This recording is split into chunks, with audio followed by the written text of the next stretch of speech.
čas je pouhé prozatím.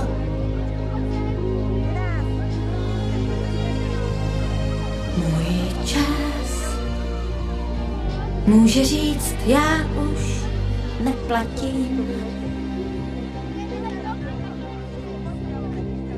Rád, tak rád bych žil A mám jen zbytek sil a času míň, než se mi zdálo před půl hodinou. Příteli, chvátej SOS, ať jsem i zítra, čím jsem dnes. Zbav mě tíhy mé, rány mé, co nejdřív. Příteli, chvátej, píšu vzkaz, dej mi, co ztrácím, dej mi čas. Vrať mi víru mou, lásku mou a ten nejvíc. Z vlastního spánku můžeš krást, jen času svého dej mi část. Bož časem toužím tentokrát neprohrát.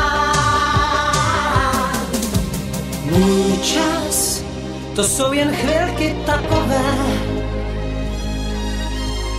Můj čas se ocit v tísni časové.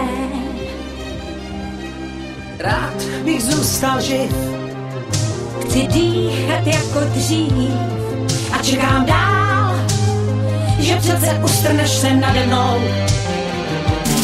Příteli, chvátej SOS, ať jsem i zítra, čím jsem dnes.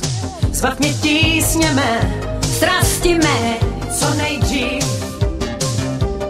Příteli, chvátej, píšu vzkaz, dej mi, co ztrácím, dej mi čas. Vrať mi víru mou, lásku mou a ten nejvíc. Z vlastního spánku můžeš krást, jen času svého dej mi část. Společně můžem tentokrát neprohrát.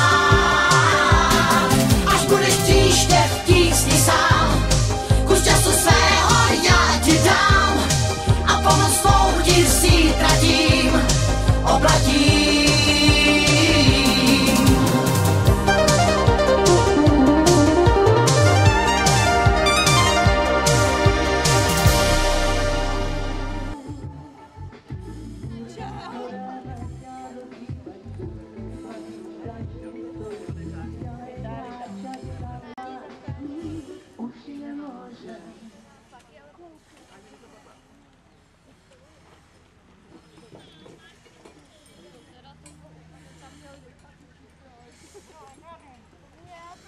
No.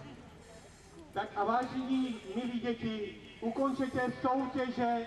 Na levé straně probíhá požární útok na objekt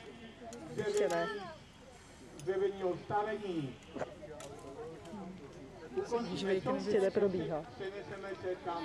Probíhá požární jiný ty delší srdečka, to máme na 30 minut. Dřevěného stavení. Máme na minutu. Ještě 75. Oni mi k tomu dali ty 30 minuty jenom. To nemůžu já do baťohu. Mám deku, to mi Pitomko, počkej, ještě děti uvací. Ne, žádný jako. Prosím vás, vedoucí ukončete soutěže, abyste se mohli přemístit k hasičům, abyste viděli ukázku hašení dřevěného objektu.